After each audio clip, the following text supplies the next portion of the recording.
Good evening, everyone, and welcome to BT's Fly Tying Friday.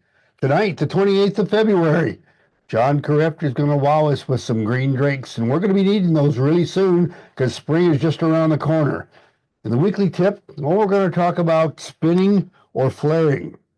Which do you want to do? Well, we'll talk about it. You may want to learn how to do both. Anyway, we're the BTs from Boise, Idaho, and going to add our good friend here, John Kreft. John started the website River Keepers in March of 2014. It's a great resource for the novice and the experienced angler as well. I look forward to his posts every week. It's a pleasure to get them. His weekly posts have included a variety of topics, including fly fishing, fly tying, fly fishing road trips, and volunteer work. You can find over 300 fly pattern sheets on his website. He is an avid photographer and uses his images on Riverkeeper Flies and Instagram. In 2016, he began a custom fly tying business, and he's tied trout flies for customers from size 26 to 4, steelhead, spay, and a few saltwater. He was treasurer for the Oregon Council, FFI, for 4.5 years, and chair of the 2015 and 16 Northwest Fly Tying and Fly Fishing Expo in Albany. He's been an exhibition fly tyer at the Northwest Expo, Western Idaho Fly Fishing Expo in Boise, Northern California Fly Tying Expo in Redding, Washington Fly Fishing Fair in Ellensburg, Pacific Northwest Fly Tyers Rendezvous in Portland, and several national FFI fairs. He received the Stan Walters Memorial Fly Tyer of the Year in 2017. It was featured in American Fly Fishing Magazine's Masters at the Bench in the November-December 2020 issue. After retiring, John and his wife Karen, who's a noted fly fisher in her own right, and don't kid yourself, she's better than he is. We've seen it in action. They moved to Sisters, Oregon, to be close to their favorite rivers, the Metolius. Join us in welcoming John back to Fly Tying Friday. And John, the vice is all yours. Thank you, Al and Gretchen. I appreciate it. So let me start with this. Let me start with, I wanted to share some green drakes. I know that there was a green drake presented last week, and that was a streamer. But big mayflies are some of my favorites. And a green drake, we have a tremendous green drake hatch here on the Metolius River. They can approach size 8. And so that's a lot of fun to try to imitate and get some of those picky fish to come up. So tonight I'll be sharing 3 flies for you. The first 2 are pretty simple and very similar. And I also wanted to take this opportunity to share some of my images. As Al said, actually he's kind of the one that really got me down this path several years ago. He had an old camera that he said I needed to buy, and I bought it, and I sold it, and I can't tell you how many more cameras I bought since then, but I might have a little problem with that. So let me start with a screen share. So as Al said, my website, Riverkeeper Flies, and you can find me at www.johnkreft.com or riverkeeperflies.com. And this is my homepage. So as Al mentioned, I blog weekly or almost every week. I've been doing that for a long time now. And I tell stories through my pictures. And as I said, I wanted to take this opportunity to highlight some of those. So this is a green drake that I took, and I think it was last year. And I want you to notice the color of this one. And these are size, when they start hatching in middle to late May through most of June, they'll be size 10s and 8s and maybe down to some 12s. And then we get fall drakes that are a little bit smaller. So the bigger ones might be 10, but they're a lot in the size 12 range. And you notice the difference in coloration. So these are healthy fat bugs that the fish really like. And it's a pretty prolific hatch on our river. So what I enjoy tying and fishing are simple but effective flies. And the first one I'm going to tie will be the sparkle dun. I fish a sparkle dun probably more than any other fly to imitate mayflies, not only green drakes, but PMDs are some of my favorites. But any mayfly, I'll tie a sparkle dun, and that seems to work for me. So the fly pattern sheet tonight, I'll be using a Daiichi 1280, and I'll be tying it in a size 10 tonight.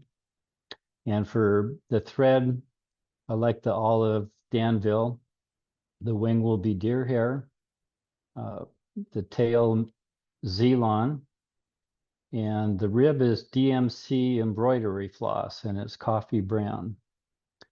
The underbody for size 10s and 8s, I use some uni stretch. For size 12s, and if I want to tie it as size smaller, I don't use the underbody, but I wanted to show you that. I know that Gretchen shared that she uses Unifloss on some of the flies she ties, and I've really enjoyed using this. I'll show you how much faster it is rather than using just dubbing. And then the body is just some superfine, as is the thorax. So let me get to the vise, and you should see sparkle done now. We do. It's in good focus and good light. Good, okay. And we'll see if we can tie one of those tonight. Now, a lot of times people say, oh, the color of that body is just too bright. But what I've experienced is when the mayflies hatch, as soon as they hatch, they start changing color and they get a little bit darker. Now you'll see some of the mayflies that are more yellow and green, or in this case, some brown and green, and that's what I'm going to highlight tonight. So I'll start winding some thread. I'm just trying to create a base, which is where I will place the wing. And I don't want to go too far up because this is again, this is a size 10 hook. I'm just using some deer hair. This is usually I use sparkle dun deer hair that I get from Blue Ribbon Flies. But I tell you, I'm getting more and more, it's more and more difficult to find good deer hair these days. I used to get some from Nature Spirit. So what I'm doing is just getting out the fuzzies out of here so it will compress and stay on top of the hook. Now, if you've never tied sparkle dun, shame on you if you're a mayfly, if you imitate mayflies, because these are really effective. But one of the things, if you put on too much hair, then it has the tendency, as you pull down on it, to twist around the hook. And so by tying a few of these, you know a little bit more about maybe how much to use. And I will put it in the stacker, even up the tips, and pull it out horizontal. I spin the stacker so it doesn't catch some of those. And now I want to make it the length of the shank of the hook, and I'll start over on my side just a little bit. And in fact, let me change the camera angle, see if that helps. I'll put it on the side a little bit, and I'll make a couple of wraps and then pull and hold down on it.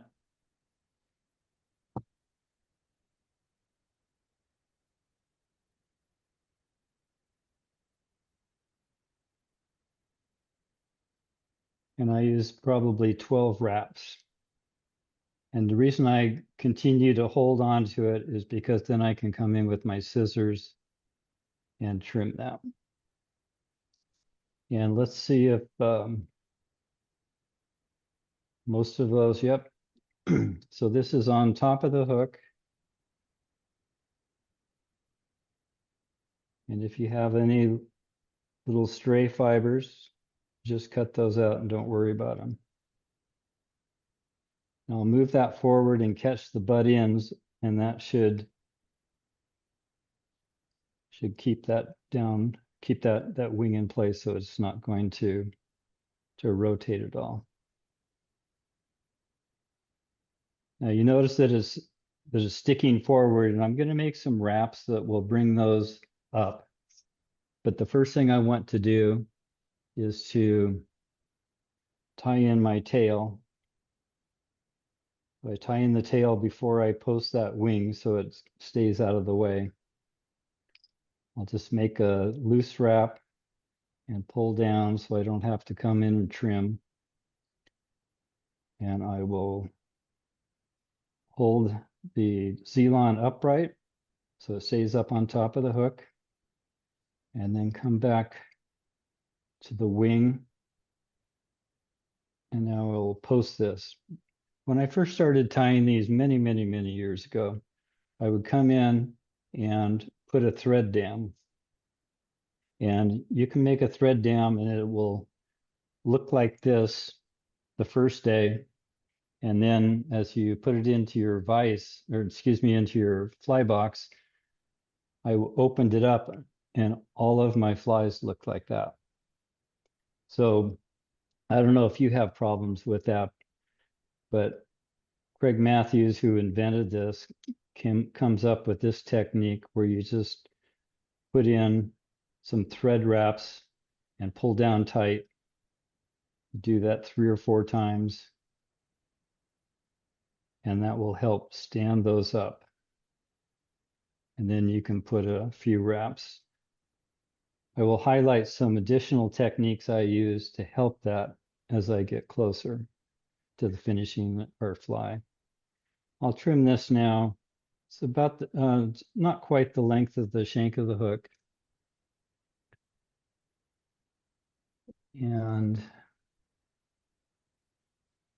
I have a piece of, so the embroidery floss or thread comes in, I think it's 6 pieces. And so I take all of those apart and I'm just using one.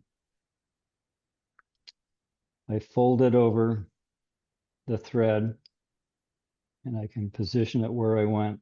Again, I will pull down so I don't have to come in and trim. And I'm tying it down on your side of the hook.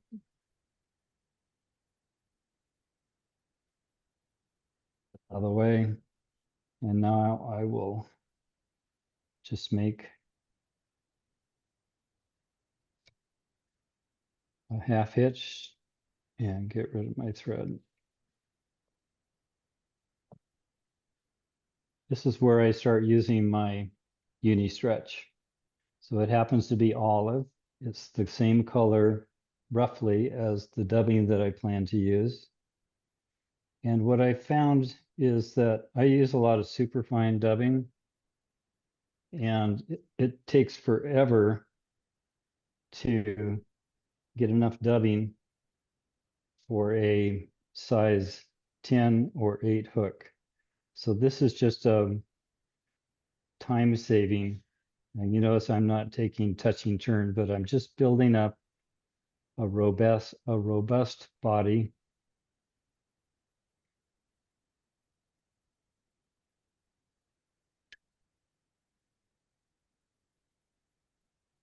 And I will come back in with my thread now, attach it.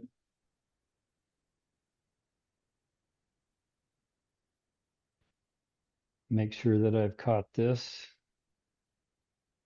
and trim. And now I will start using some superfine dubbing.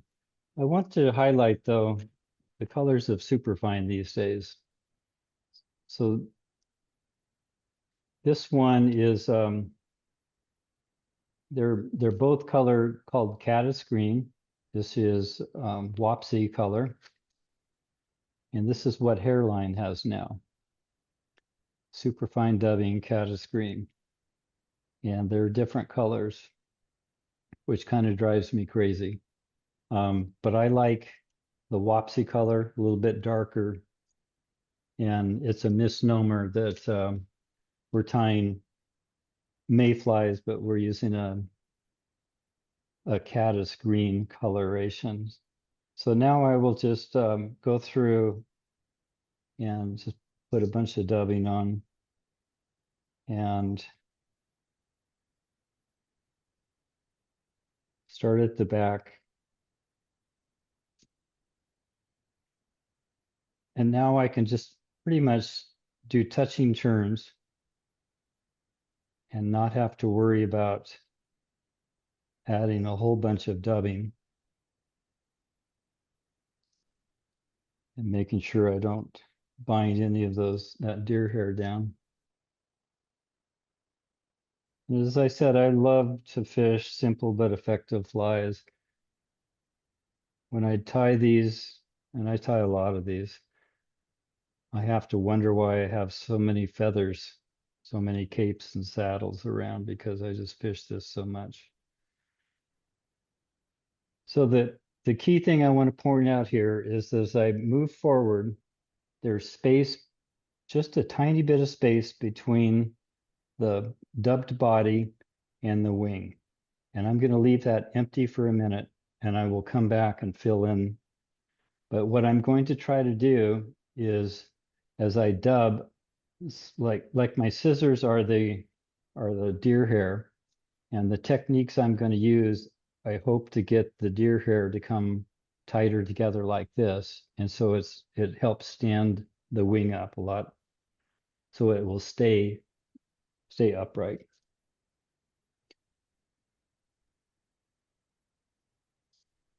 I'll pull all of those out of the way, make a turn right at the base of the deer hair. I go forward and back, and I'm building up the thorax now. As I showed you, the fly is fairly robust.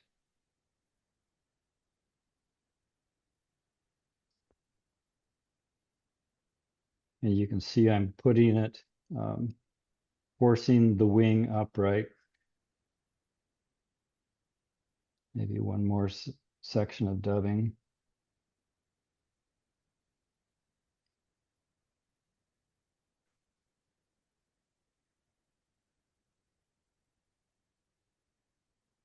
Now I will come back, use my thread and dubbing to keep that wing upright, and just do kind of a figure 8 around the wing, fill it in, and end up at the eye. And the only thing remaining now is to create the ribbing.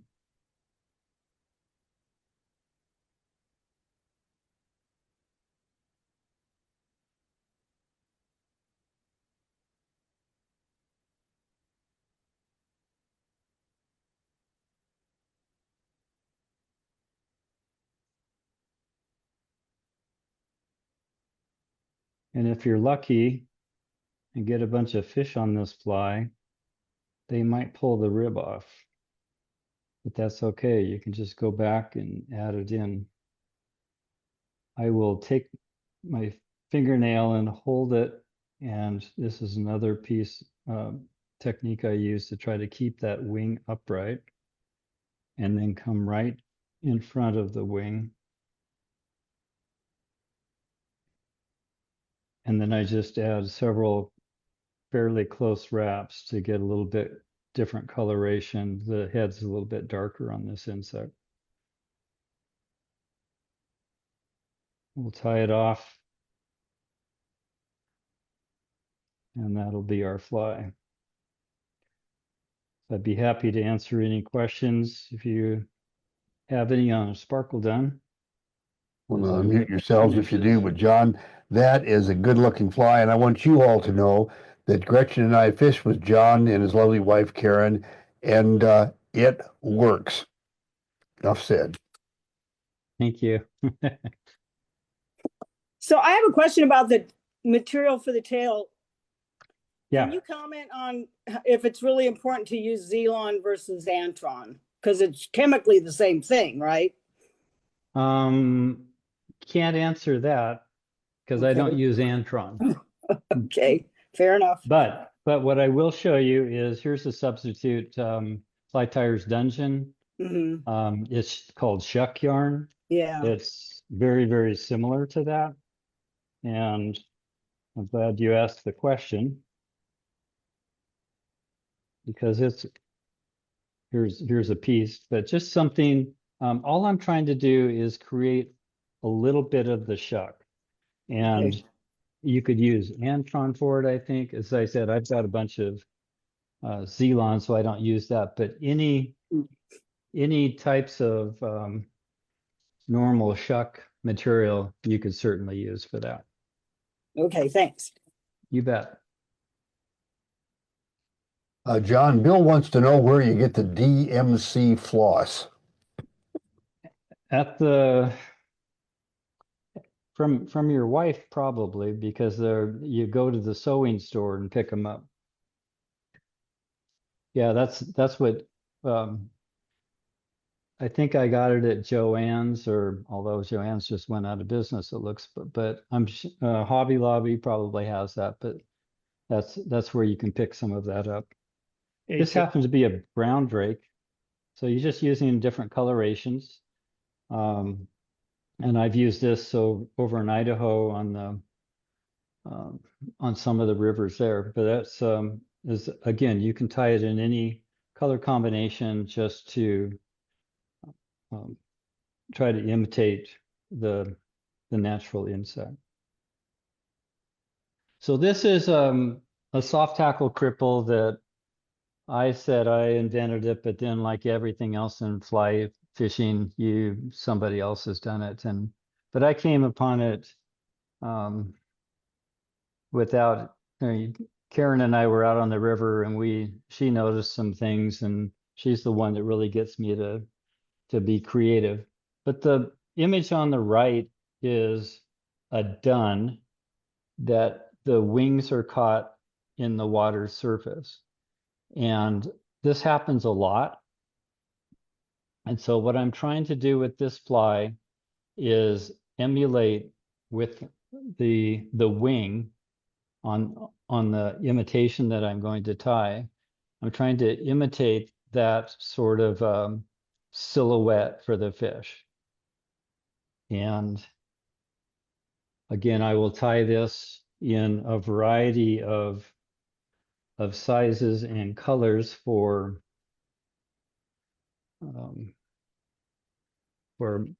all of the mayflies that I fish or try to imitate. But tonight I will be using the same hook, but it's a size 12 instead of a 10. And I'll explain why in a minute. And I'm not going to put a tail in, but you can put that in if you like. I don't put tails in this a lot, honestly. And then we'll use the same rib, and the body will be exactly the same. So the only difference is the wing, and it's a mallard covert feather. So what is a mallard covert feather? So this is a mallard wing, and to the top right is where you're going to see the next image. And where my bobbin holder is pointing is where I select the covert feathers that I use for this particular fly. So I have used a lot of very wide variety of feathers. I started out with Hungarian partridge. I've used quail, and it turns out that ducks float and Hungarian partridge don't.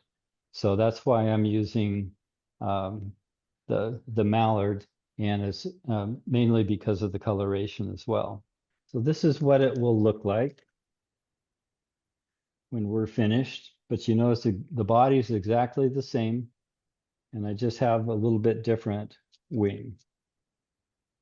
Debarb it, put it in the vise. Same thread. The same rib.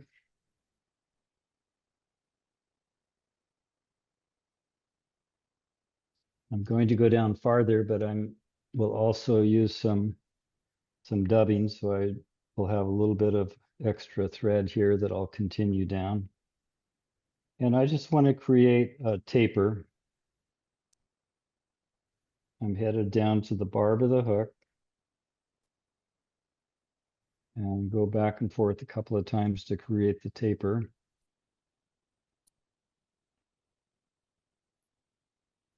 As I said, this is the same superfine caddis green dubbing. And if you're not teaching a class, you can probably tie these in 3 minutes. Create a little bit of a taper there, and then we will use our rib again.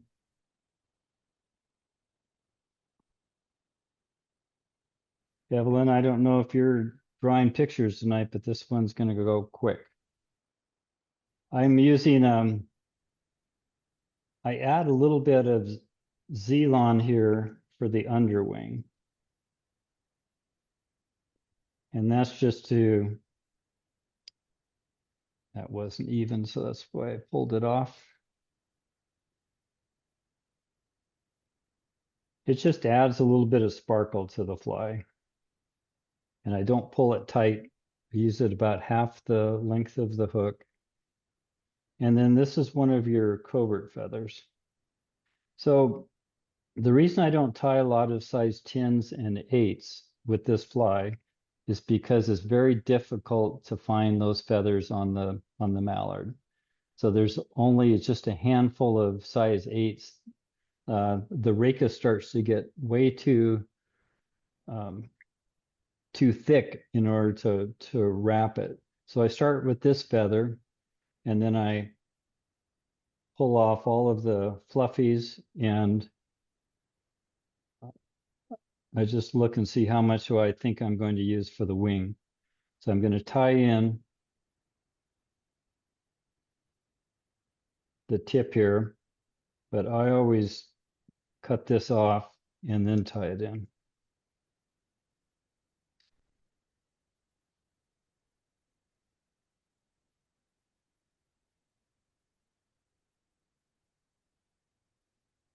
I'll get some hackle pliers out.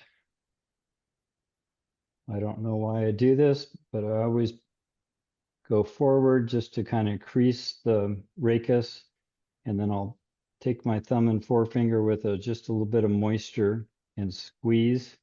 You need to release the tension, otherwise you can pull that out. And the first wrap is the most difficult. If you're going to pull those out, pull the feather out, it'll be on the first wrap. And then I just continue to move forward with touching turns of the covert feather as I wrap it. Try not to bind any down.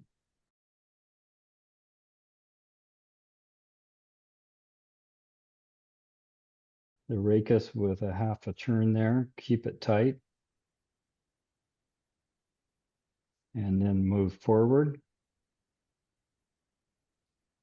Trim. And now we'll create a little bit of a tapered head. And I will go back onto the feather a little bit because there's a bare rachis there, and I don't want to have that a fish's tooth when he rises to the fly, break that. And that's a quick soft tackle cripple. I fish this dry. So this is not a submerged fly. We fish this dead drift. You can, it's just again, the silhouette of the fly is what we're trying to accomplish. And it just sits in the surface film, and a fish will come up and eat that. I tell you, a fish will come up and eat that. And again, we can attest to the fishability of this fly. It works really well. If the last fly was a fish catcher, this one's the vacuum cleaner. Yeah. And I just saw a question from Neil. No, I do not swing this fly. You certainly could if you want. I just choose not to. I really enjoy the dry fly and seeing that nose come up and eat that. So I fish this dead drift. This is our next one. This is just a CDC emerger that I'm going to tie. Again, this is a dry fly. And I'm using the same hook, number 12, same thread. The tail, I've got mallard and some Zelon, or you could use Antron. The body that I didn't put in here. Why didn't I put the body in here? It's a biot.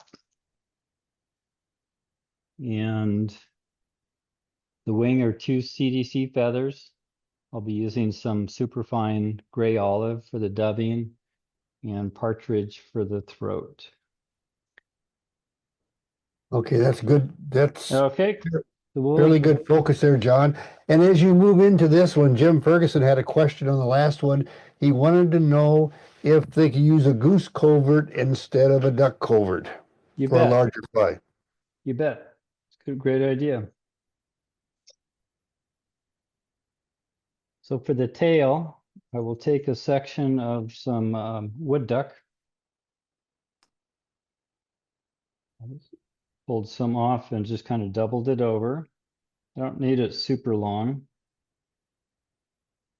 I'm going to keep it on top. I'm going to go back to where I want the body to end because I want to continue my my taper. So the underbody will help with my taper. And I have some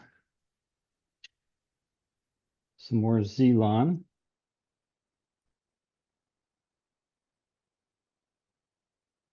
And I'll cut that about half the length of the tail.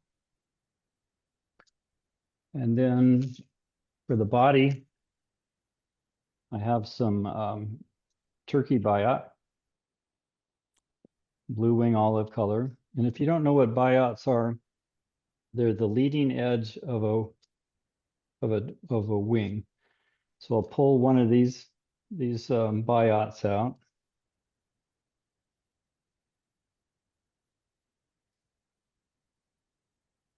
And there's a smooth side and a furrowed side. And I want the furrowed side to show. People will talk about the notches and that just confuses me. So I just look and see that the smooth side is there. So I just turn it over and I will tie it in and have my thread in where the body is. Now I want to create a little bit of a taper. I've attached the biot, make a soft wrap there, and you can start to see the furling pop up. Just on the trailing edge.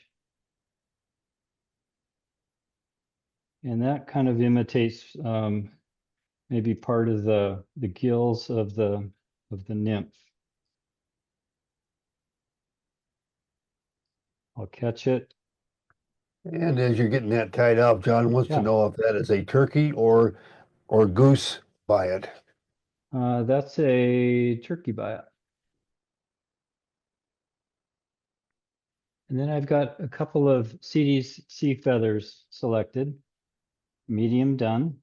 These happen to be trout hunter, which are difficult. It's difficult to get good CDC feathers these days. So I put 2 CDC feathers together, aligned the tips. I will get the tips down here and I'm just going to trim this off over my wastebasket and tie it in. And I want to go back onto the biot. You'll notice that I'm about halfway down the body. For the wing, I'm going to pull it forward and create a bubble like this. So I want to make sure that I've gone back far enough that when I pull it forward, I've covered the area that I want. For the thorax, I'm using a darker olive because this is a hatching insect and they're pretty dark.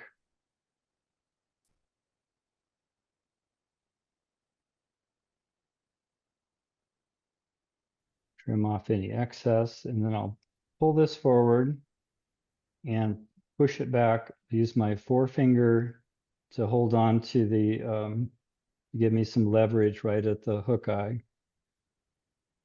Pull those fibers back and pull. And we'll trim that. And the last piece, I'll use some Hungarian partridge underneath for some legs. I've got a nice feather here. Actually, I've got a better one here that I'd selected.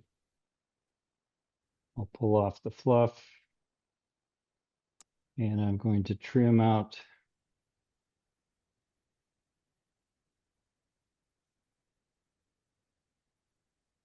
this is how I manage my legs. I'm just going to trim that then. And we'll put it underneath and I'll just tie it in a couple of wraps and then I will pull to length. I want it just to cover the hook and I'll secure and finish the head. I'll tell you a story about this fly. You know that my favorite fly is the sparkle dun. Well, we happened to hit the green drake hatch over on the Henry's Fork one year. Does anybody else fish the Henry's Fork with green drakes? It's awesome, let me tell you. What we found is that you have competition with the gulls. I think they're called Franklin gulls. And there's at least 100, 200 gulls that fly up and down the river and go down and pick off the green drakes as they hatch. And they also eat sparkle duns. So I found that a sparkle dun on the Henry's Fork isn't the best imitation if you want to fish the hook up on a fish. But this one is a lower profile. And so it works much better. But this is a fairly, it's a little bit more complex fly perhaps, but not that much more. And again, you can tie these in different sizes and colors to imitate your favorite mayfly. So I just wanted to share some of my images. So these were incredibly difficult to capture, but these are the green drakes that that are on my favorite river. And as you can see, I never knew that the wings, when those bugs are flying, that they go that far forward. So that's one of them. This is another, insects flying away from me. I take a lot of images and delete a ton of them, but every once in a while you get lucky. And then this is a series, some of the best pictures I ever took. This is a green drake hatch. I'm going to show you 4 images, and this sequence all happened in less than a second. So there was a fish that was eating many of the green drakes that were floating down. So I started panning as these green drakes were floating down into the area where this fish was rising. This happened immediately after I took this picture. So he's got it in his mouth and he's coming up hard. He comes out of the water. You can still see it in his mouth. And then since he likes me, he turned to the camera and I caught one more before he ended up in the water. But that's a green drake wing sticking out of his mouth. The last image I have to share is dippers. They fly out and grab these and then come back and eat them. And you can see these are pretty big insects, and they love them. So Those have got to be some of the best shots I've seen, John, and I've been looking at as a photographer and as an editor for years, and those are great. thank you. Al, this is Neil. Yeah. A couple things. When you were talking about the last pattern, I found it in Renee Harrop's book, Learning from the Water, and he has it as an emerger pattern, and then he has one called, like you were doing, the captive done. And it's the same thing. So I don't know if he invented it, but I'm betting he probably did, or he modified it to CDC. Anything else, John? No, that's it. Well, I'm going to bow out of John's presentation and give him another plug. Riverkeeper Flies, you see it right there on screen. And if you don't have your cell phones out taking a picture of it, go back and look at it on YouTube and you'll find it at riverkeeperflies.com. But anyway, John, thank you so much for a totally incredible presentation. We're delighted to have had you. Now we're getting ready to move into the next part of the program, and the weekly tip is spinning or flaring. What the heck do I mean by that? Well, I mean this right here, the Goddard caddis. And do you spin it or do you flare it? Well, I've got a couple of them here. The one in the vise is a size 12, and the one hanging in the eye is a 16. And we tie these down to size 20s. But anyway, the thing that I wanted to talk to you about is spinning or flaring. And on the larger sizes, that doesn't make quite so much difference. But it's on the smaller sizes that makes a lot of difference. And I want you to notice that right about the top of my arrow here, let's see if I can get this so you can see. There we go. At the top of the arrow is the amount of the hair sticking above the hook shank. And there's the amount sticking below the hook shank. That's by design. People often look at this fly and others very similar to it and think that they are spun flies. They're not. What we do is we flare the hair all across the top and trim it. And why is that? We need to protect this distance here in the gap of the hook. If you spin it and then all of a sudden you were to transfer what's up here down here, you don't have very much gap left. And even if you try trimming it out, it doesn't stay as clean. And that's particularly important, you'll notice, when we get down into these smaller sizes, like this guy here.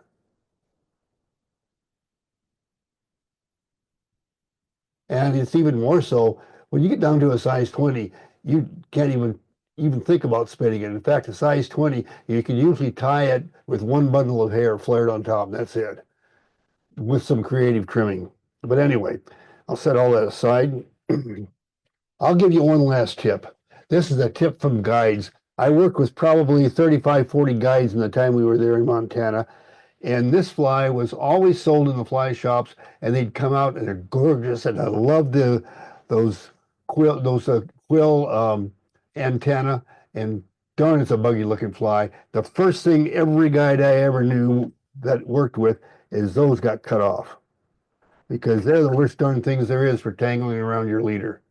And now we're getting ready to go into the next part of the program, sharing on BTs. And this is where you all bring to us, or we share other things as well, but bring it all to you. And we're going to start tonight by going to our good friend Evelyn. This is kind of hard Wonderful. because I didn't get a chance to do the background deal. There's the next one. Uh-huh. You know, John, she's doing a better job than you. I hate to tell you this, but No, I'm They are not. beautiful. yeah, And there is the last one. wonderful. Thank you, Really thank you, nice, thank you. yeah. Okay, Ah. I use whisk scissors, the same as you do. Except mine have been modified. I don't, can you see what's in there? I can see that. Yeah, it's got a needle. It's a long needle. I saw somebody, and I don't remember who it was, that took, it's kind of like a hat needle, or it's a long needle, and you can buy 100 of them for $10 or something like that. And it's got a little plastic thing on the end of it. It's a quilting needle. Okay, and And they're about 3 inches long. Well, Yep. I drilled a small hole in the top of my scissors, and there you go. It's showing up. It's showing up. And epoxied that needle in there. And when I tie with my scissors, I keep them in my hands, and I tie the knots with whip finish my fingers, and catch the loop with this finger, stick the needle in there, and pull it up. I saw somebody that used a bodkin and kept it in their fingers. And I said, well, I do a little bit different, but it's kind of the same idea. You've got something right there to catch that loop with. And Gary Begley does the bobbin, and the fellow that originated that thought was A.K. Best. Okay, that sounds familiar. That sounds familiar. Well-known guy from Colorado, author and fly tire and so forth. That's it for tonight, folks. Thanks so much for joining us. And John, thanks for giving us a really great program. Until next time, take care.